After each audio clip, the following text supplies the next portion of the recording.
She said yes, before she knew his name. Not the full name, not the one that would matter later. Just the one syllable he gave her at the door, in the dark, while the first hard snow of November came down sideways, and she was out of firewood and out of options, and had exactly $11 left to her name. You think you know how this goes. A desperate woman, a convenient man, a winter that forced a hand. But stay with this one, because the small moment at that door did not go the way either of them expected, and what grew out of it was nothing so simple as rescue. It was something the dead had arranged, and the living had to be stubborn enough to find. By the way, wherever in the world you're watching from right now, let me know in the comments. I love seeing how far these stories reach. Okay, where were we? Right? The door, the snow, and a woman named Vera Calloway, standing in the frame of a farmhouse she had kept alive. By sheer insistence for 412 days since the ground took her husband, and a man on the porch who looked, by all available evidence, like he owned nothing heavier than the coat on his back. She had been many things in her 31 years. Daughter of a school teacher, wife of a wheat farmer, keeper of a careful set of books, bearer of a grief. She had converted almost entirely into useful labor. What she had not been, not once, was a woman who opened her door to strangers in a November storm without a rifle in her hand. She had the rifle. She raised it, and then he said a name that stopped her. He said the name of Dolan Hatch. Dolan Hatch was 4 months dead. He had been Emmett Calloway's oldest friend, the man who had witnessed their land deed and co-signed their first equipment loan and eaten at their table 17 times in 6 years. Vera had wept exactly once at his funeral, and then gone straight home and plowed the south field, because that was what Dolan himself would have told her to do. The man on the porch said Dolan sent him. Vera kept the rifle up. She said Dolan was dead. He said he knew that. He said Dolan sent him. Anyway, his name was Cass. Just Cass, he said, for now, if that was all right. He was lean and weathered in the way of a man who had spent years at altitude, and his eyes in the lantern light were a careful, unhurried gray, and he held both hands slightly away from his sides the way a person does when they want to be visibly unarmed. He had a letter in his coat. He said he would stand in the snow until she decided what to do. She let him in, not because she trusted him, because the letter was in Dolan Hatch's handwriting, and she had known that handwriting for 6 years. She read it, standing up, with the rifle on the table within reach, while he sat where she pointed and put his hands flat on the surface, the way she did not have to ask. Dolan had written it in August, 2 weeks before he died, which meant he had known he was going and had planned accordingly. The letter explained that Cass was Dolan's nephew by his wife's younger sister, that he had come west at 22 and had spent the years since acquiring land and knowledge at a rate Dolan described as considerable, and which Dolan had never mentioned to anyone here because Cass had asked him not to. The letter said Cass had his reasons, that they were his to share or not, and that Vera should not press him on it yet. Then the letter said a second thing, that Dolan had made Cass a promise before he died, and that if Vera Calloway came to a winter she could not manage alone, Cass would come. Vera lowered the letter and looked at the man across the table. She said she was managing fine. He said yes, ma'am, he could see that. She said she did not need charity. He said he was not offering any. He said he was offering work, room, and a place at the table in exchange for labor through the winter. He had his own reasons for wanting to be here and not elsewhere, and those were his business, and he was not asking her to care about them. She looked at him for a long time. He did not look away and did not push. There was something in him that reminded her, distantly, of the way a good horse stands at a fence, in rain, not restless, not resigned, simply present, waiting for whatever comes. She said she woke at 5. She said if he was not up and useful by 5:15, she would reevaluate the arrangement. He said that was fair. That was the first day of what would become 63 days, though neither of them knew the number then. November had come down hard on the county that year, a cold the old-timers said was the worst in a decade, and Vera's farm, 160 acres of mixed wheat ground and hay meadow in the low hills east of a small town called Harwick, had already burned through 3 cords of the wood she had split in September. She had a milk cow, 8 chickens, a mule named Patience, and 17 bales of hay left in the barn. Every morning she worked the numbers with the pencil on the windowsill, trying to make them come out different than they did. Cass worked. That was the first thing she noted, and she noted it the way she noted everything, quietly and without advertisement. He was up before 5. The first morning she came downstairs with her lantern, he was already at the woodpile in the dark, splitting the round she had left unknotted in the October hurry. And she could hear the clean report of the axe from inside, and she stood at the window for a moment and watched the arc of it. Because there was nothing useful to say about a man who was already doing what needed doing. He was not showy about any of it. He did not come in for meals and announce what he had accomplished. He came in, washed his hands, and sat down. And if she asked what he had done with the morning, he told her plainly, without embellishment. He had banked the foundation with straw bale on the north side where she had not gotten to it. He had found a crack in the barn wall and sealed it with the mud and straw mixture from the shed. Was that all right? He had reshod the mule, who had been going slightly off on the left front, which Vera had noticed and had been meaning to address for 2 weeks. Was there a reason she had left it? She said she had been occupied. By the end of the first week, the woodpile was double its former height, and the mule was sound, and the crack in the barn wall was sealed and banked, and the hay had been restacked in a way that distributed the weight more evenly.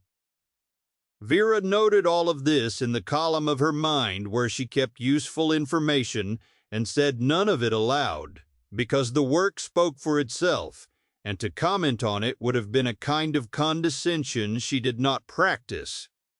What she did say at the end of the 7th evening, when they sat on opposite sides of the fire, with the wind pressing at the windows, was that Dolan had always stacked hay wrong. Cass said that sounded like Dolan.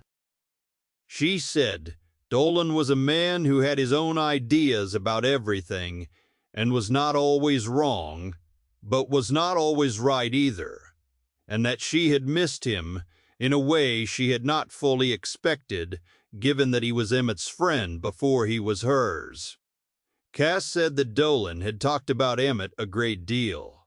He said Emmett sounded like a man worth knowing. Vera said yes. She said Emmett was. She did not say more. The fire settled, and the wind ran along the eaves, and after a while she took her lamp and went upstairs. She could hear, very faintly through the floor, the sound of him sitting by the fire, and there was something in the simple fact of another person's presence in the house that she noticed without permitting herself to name it. The refrain she had carried since Emmett's death was this: "A field left fallow turns to something, and that something is not always weeds." She had said it to herself on bad mornings, when the grief tried to tell her the land was wasted without him, the house was wasted, she was wasted. She said it now, not aloud, as a counter-argument to despair. By the second week, Cass had begun to teach her small things she had not known she was missing, and she had begun to teach him small things in return, and neither of them called it teaching. He knew a way of banking a fire for overnight burning that used less wood and held heat longer, a technique from country that ran colder than this at altitude. He did it without commentary.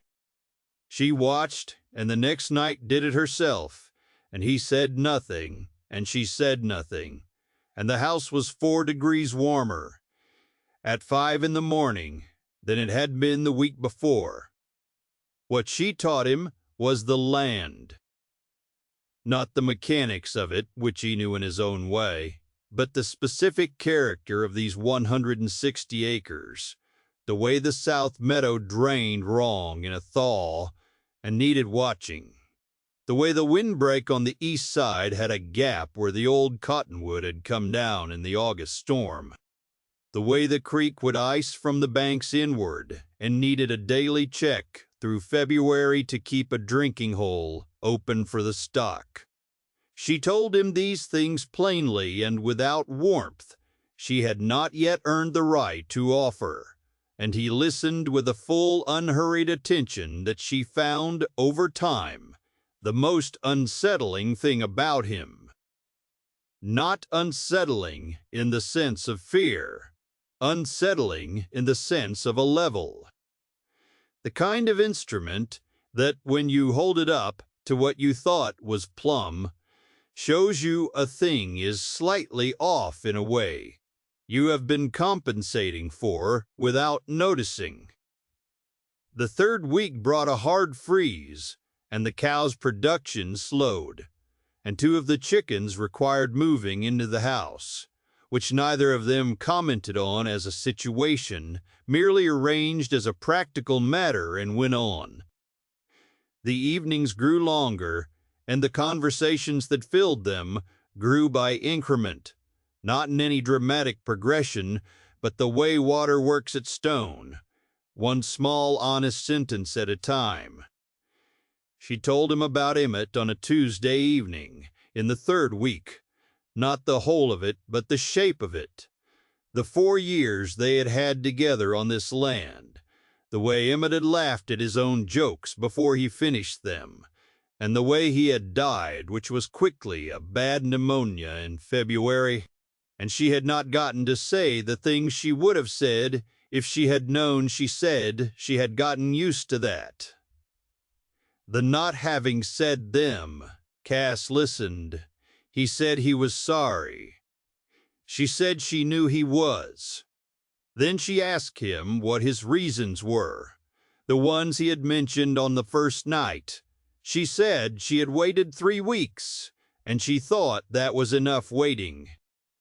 He was quiet for a moment, not evasion, but the quiet of a man deciding how much truth to give, and whether the person across from him had earned it. He said he had owned land before, a considerable amount of it, in the next state east. He had run it for 11 years, built on it, improved it, and at the end of those 11 years, the land had been taken from him by a process he described as legal in the technical sense. He said he had spent 2 years after that in a kind of emptiness, working other people's land, which was useful because it was humbling, and which was not enough because he was not built for the permanent subordination. Dolan had been the one who told him about this county, these hills, and had spoken of Vera as a person of exact judgment and serious character, which was how Dolan paid the highest compliments he knew how to pay. Vera said Dolan had never paid her a compliment directly in his life. Cass said no, that would have been unlike him. She almost smiled. It was a small thing, and she turned back to the fire quickly. But he had seen it, and he did not remark on it, and she thought that was the right choice. That was 22 days in. The warning about Renfield came on day 29 from a woman named Asta Greer, who ran the dry goods on Harwick's main street, and who had a nose for trouble that Vera had relied on more than once. Asta came out on a Saturday morning in a buckboard driven with the urgency of someone who had heard something she needed to unhear by passing it along. And she sat at Vera's kitchen table and drank the coffee Cass poured, without seeming to notice he was a man she had not met before, which told Vera that Asta was either very unsurprised or very focused on her news. The news was this: a man named Aldous Renfield, who operated out of the county seat and who had his fingers in more land transactions in this part of the state than any one man had a right to, had been telling people in Harwick that Emmett Calloway had died owing him money. A specific sum, $940, on a note allegedly signed in the spring of the year before Emmett died. Renfield had apparently been quiet about this claim for more than a year, which Asta said was the part that worried her, because a man who holds a note and says nothing about it for 14 months is not holding it because he expects to be paid. He is holding it because he is waiting for the right moment to do something else with it. Vera said she had never heard of any such note. Emmett had not borrowed money from Renfield. Asta said she believed that entirely, but that believing it and proving it were two different situations, and that Renfield had a county clerk in his pocket, which complicated the second. After Asta left, Vera stood at the window for a long time looking at the snow on the fields. Cass was at the barn. She could see him, a small, dark figure moving methodically along the fence line on the north side, resetting posts the frost heave had begun to loosen. He had been at it since early morning without being asked. She went out and told him what Asta had said. He listened with his hands still on the post he was setting, not stopping but attending fully. When she finished, he said he had heard of Renfield. The name was known in the way. Names become known when a man has done a particular kind of business over a wide enough territory. She asked if he thought the note was real. He said no. He said because Emmett Calloway had been described to him by Dolan as a man of precise and conservative finance, and a man of that kind does not take on $940 of private debt in a good spring without telling his wife.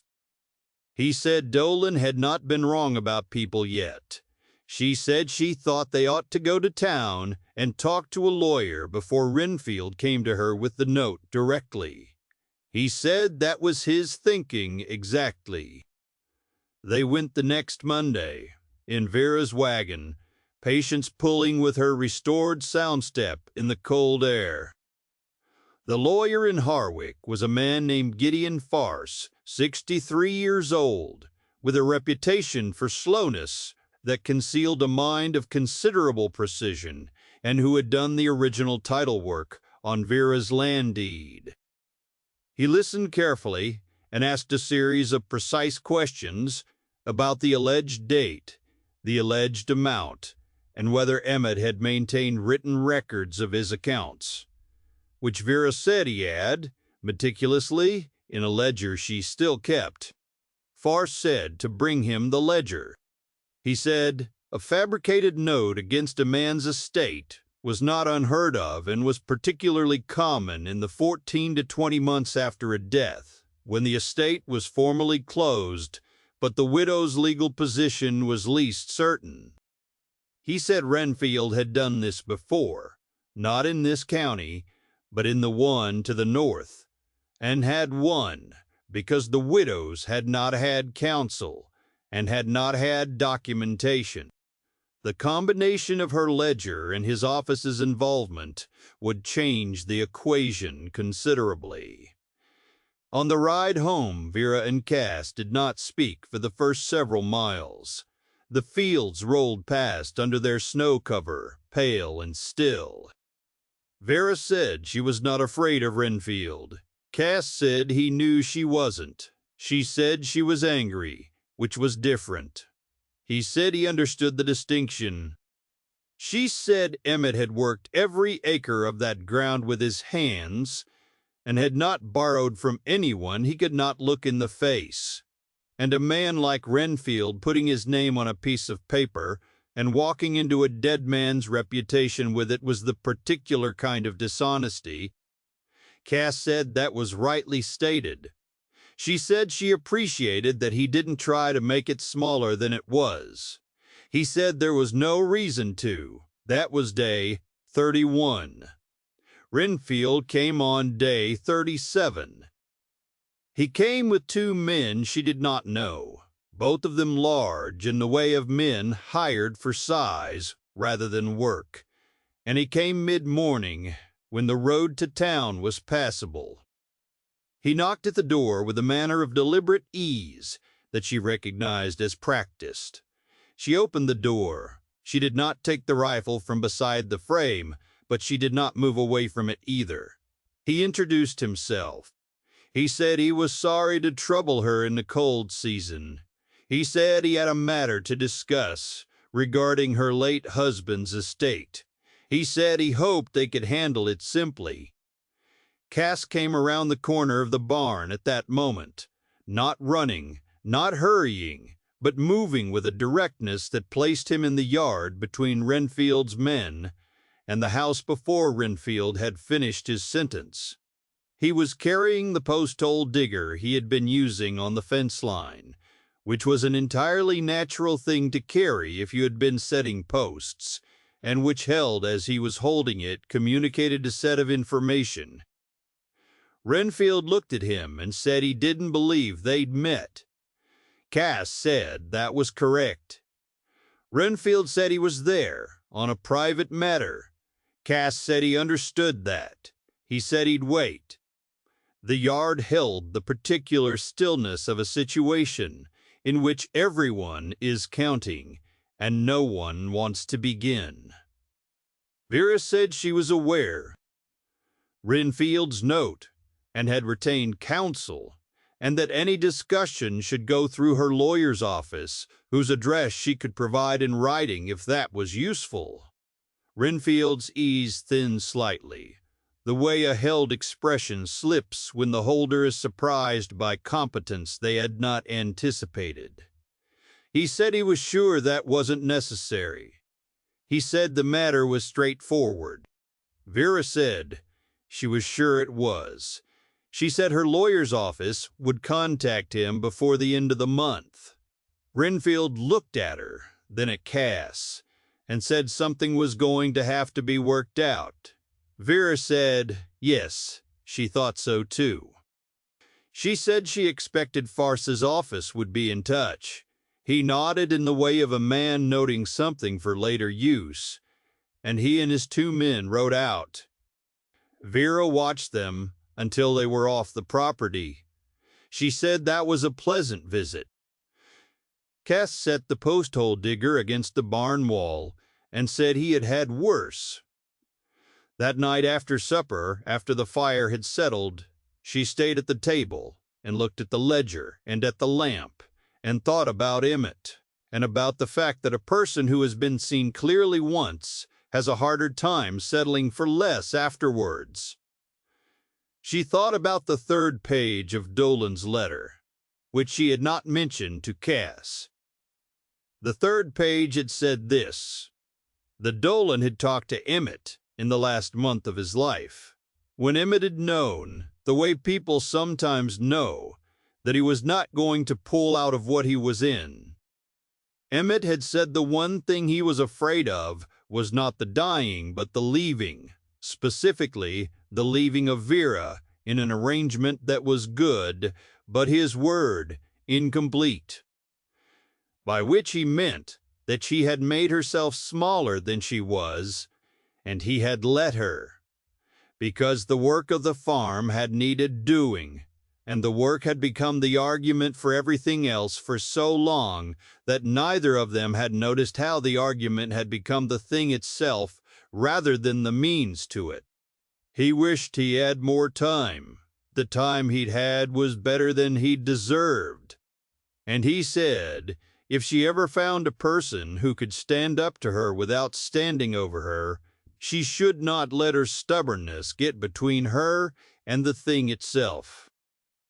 Vera had read that page 4 times in the first week, and had not read it since.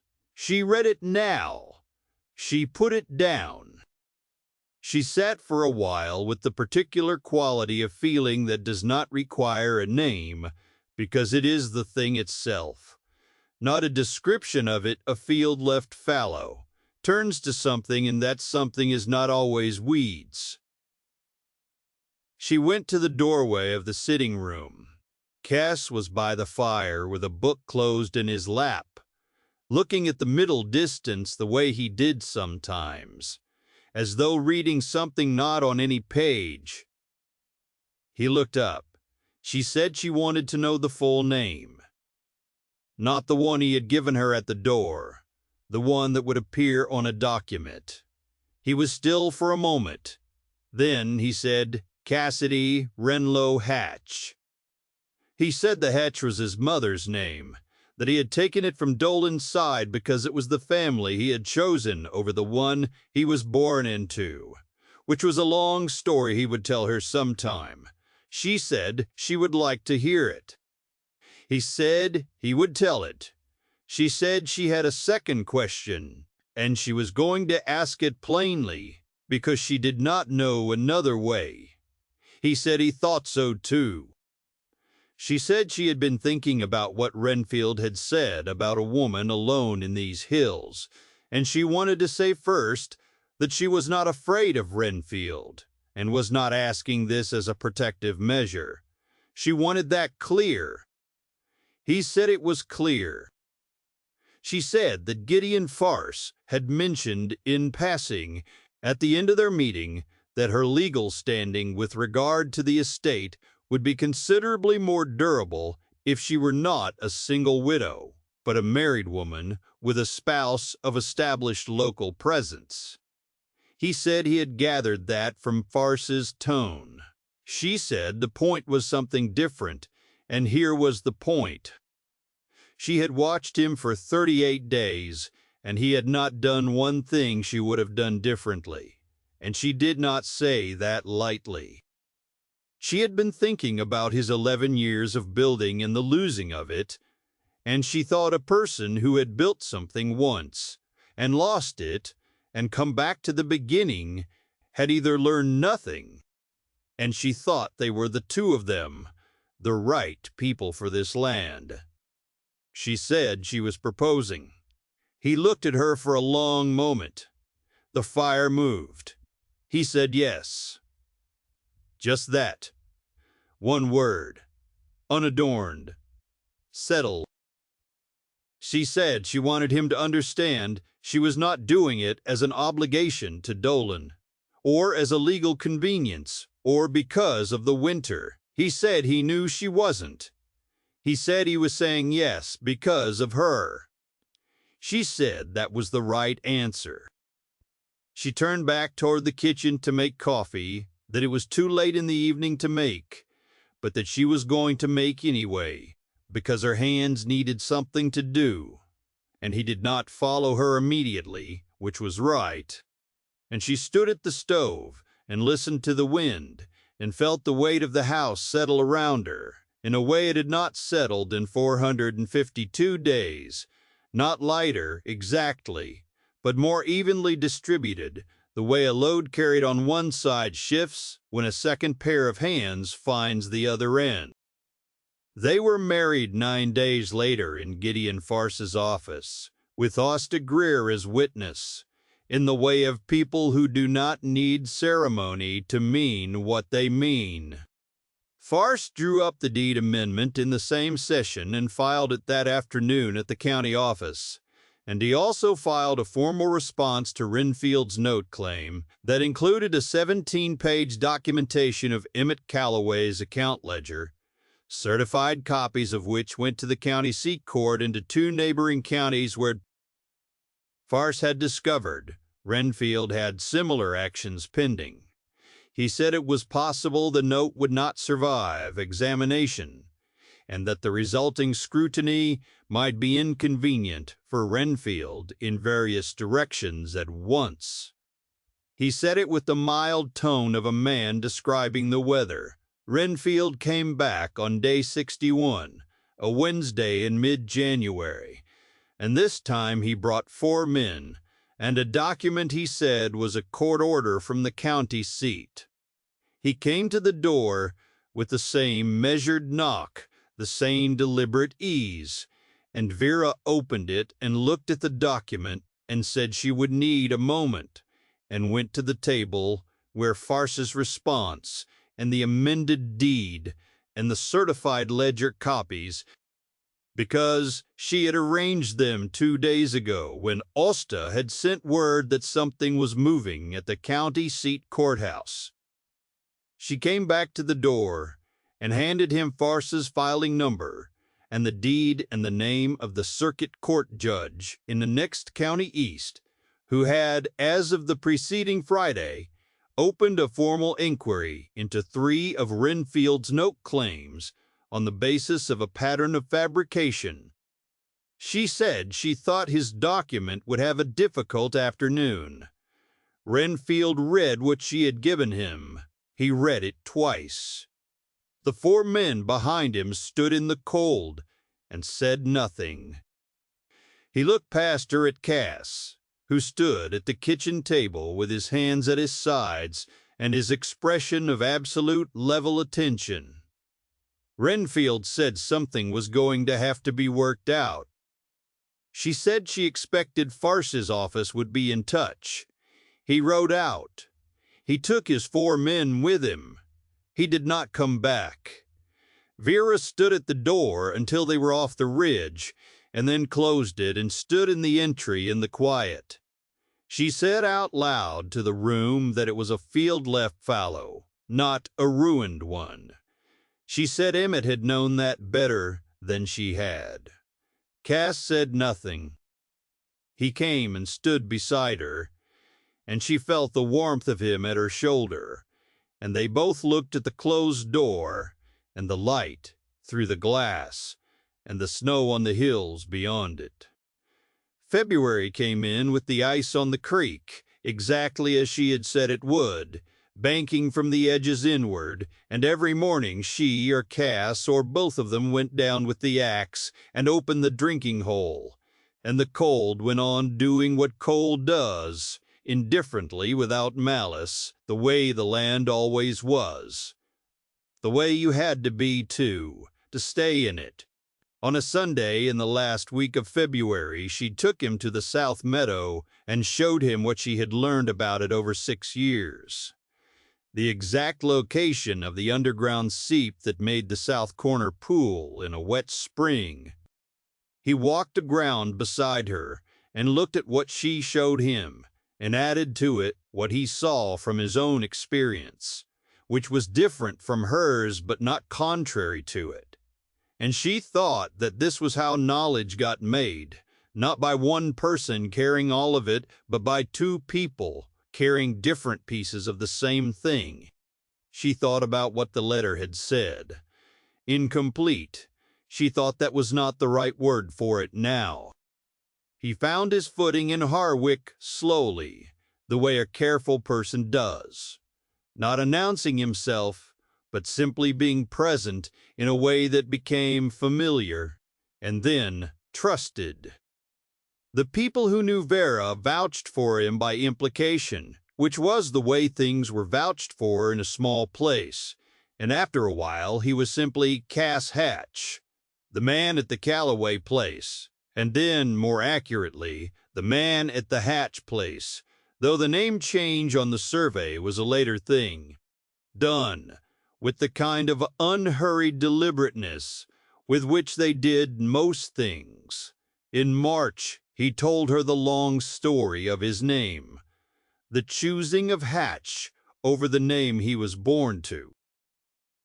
It was the story of a man who had grown up in one kind of family and understood early that the family he was born to was not the family he was made for, and who had found in Dolan and Dolan's people a belonging that fit him the way the other never had. He said it plainly and without bitterness, and she listened and asked 2 questions at the end, which were the right 2 questions, and he answered them and she nodded, and that was the whole of it. She told him that same evening the thing she had never told anyone, which was that she had been afraid, in the months after Emmett died, not of the work or the cold or the money, but of herself, specifically, which was a version that was harder than she wanted to be, and smaller than she had been, and which did not leave room for anything she had not already planned on. She said she had known abstractly that this was happening and had not known what to do about it, because the only tool she had at the time was the work, and the work was what was making the forming happen. He said he knew that kind of forming.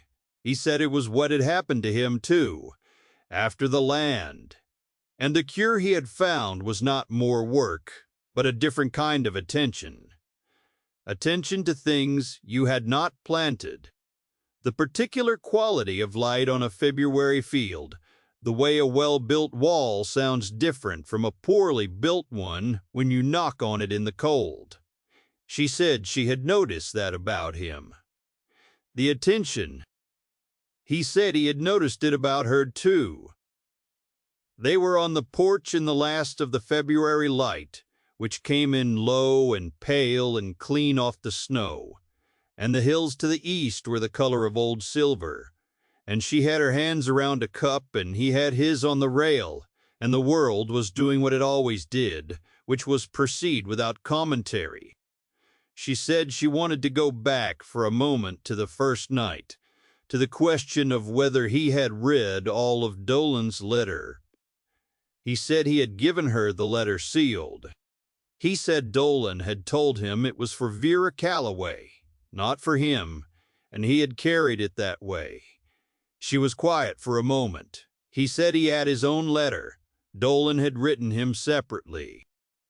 His letter had said that Vera Calloway was a person of exact judgment and serious character, and that if Cass found himself by that winter running out of the kind of emptiness that could not be refilled by work alone, there was a place and a person worth going toward.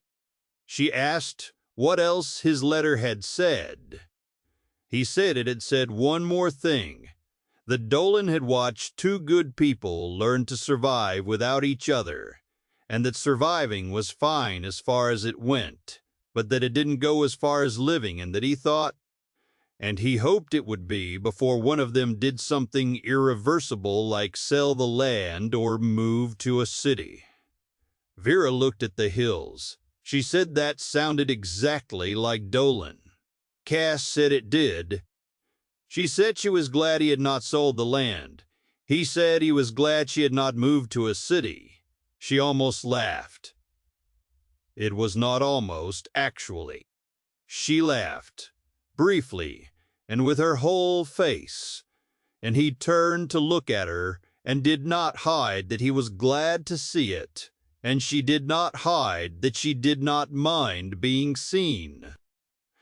The spring came the way springs do in those hills, not suddenly but incrementally, 1 degree at a time, the snow retreating from the south-facing slopes first and then from the lower meadows and the creek banks, the mud coming in behind it, and the mule patients spending the first warm mornings standing in the corral with her face in the thin early sun, like a person remembering something good.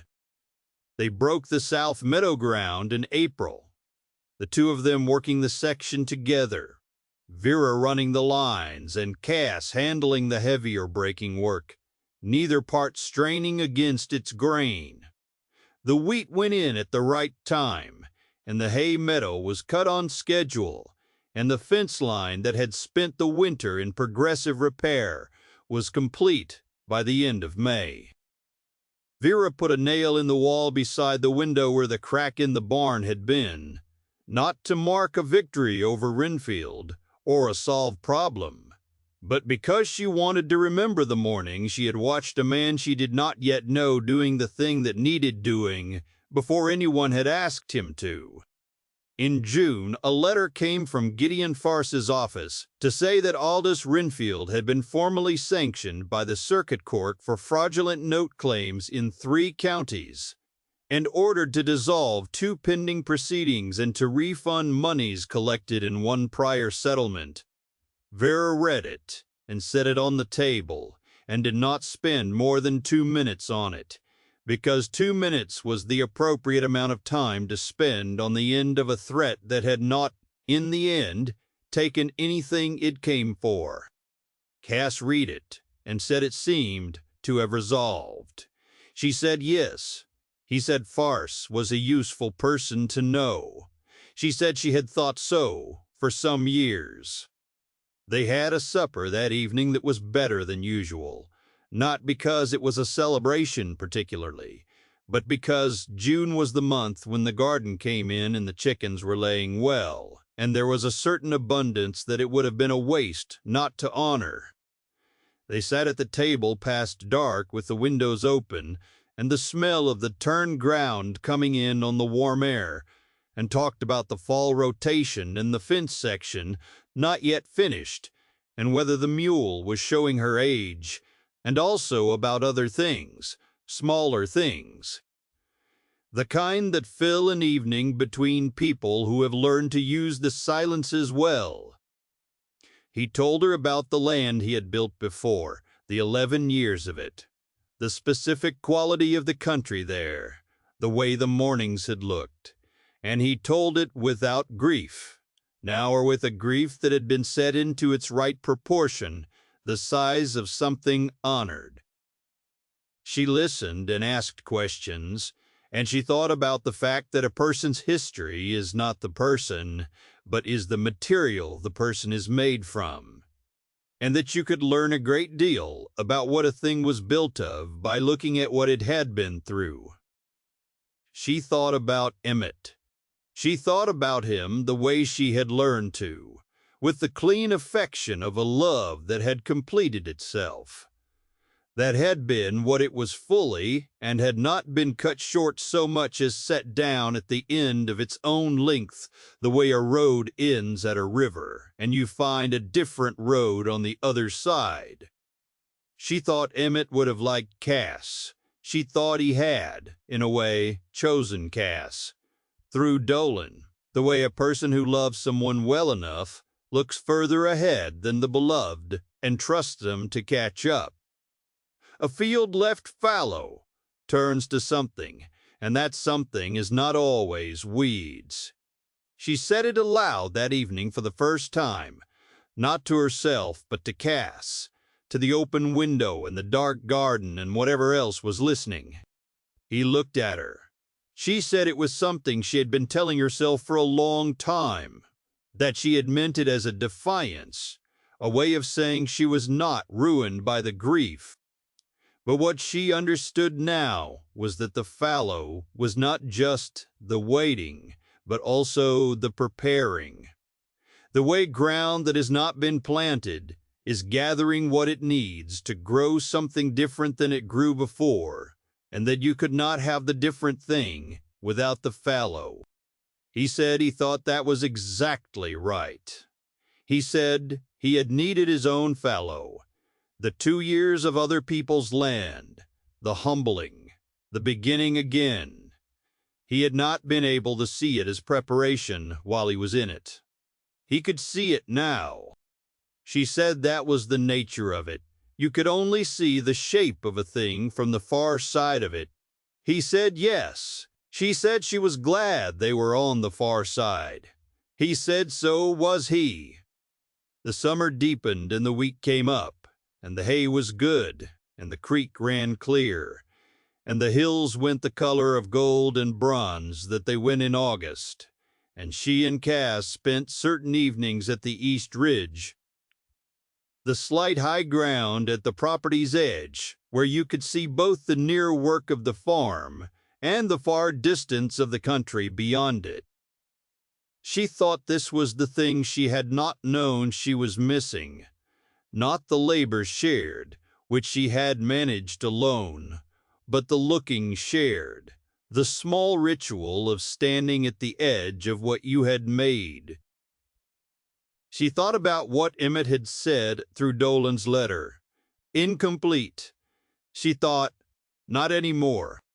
The autumn brought the harvest, and the harvest was good. Better than the 2 previous years. Partly weather, and partly the work, and partly the unmeasurable thing that comes from 2 people paying attention to the same ground at the same time, catching between them what one alone would miss. They brought in the wheat, and stacked the hay, and put up the stores, and split the wood. And the woodpile, by the end of October, was more than double what she had had the November before. She noted the number with satisfaction, and with a private acknowledgment of what it represented, which was not just preparation, but confidence.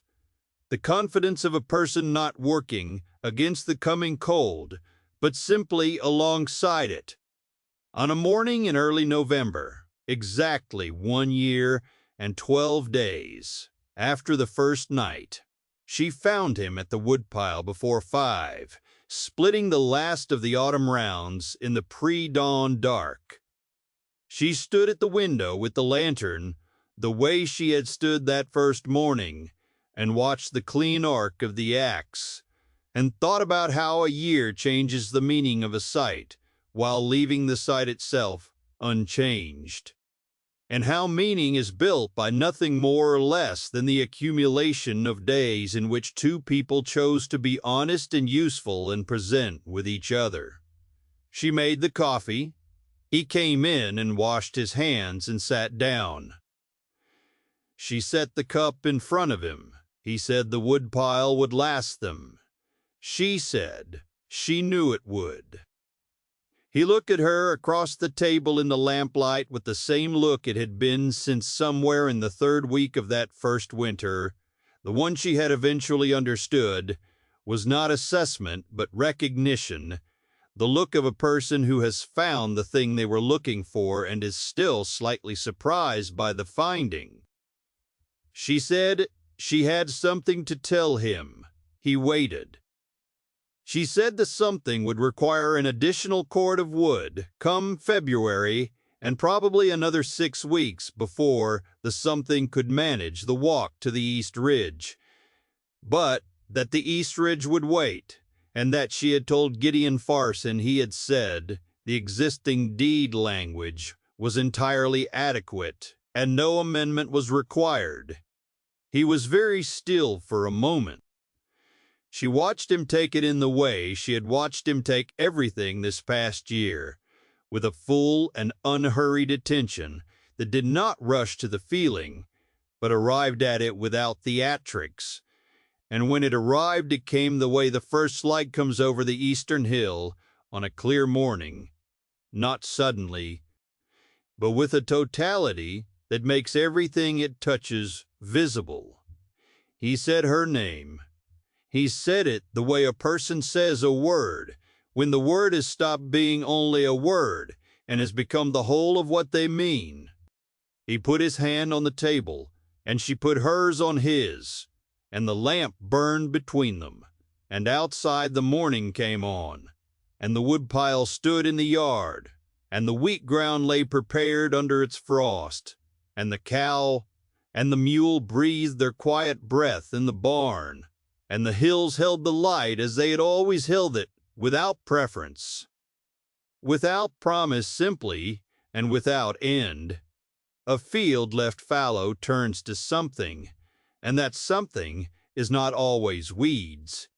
Sometimes it is the thing the ground was always meant to grow, waiting only for the right season and the right hand alongside yours to finally put it in.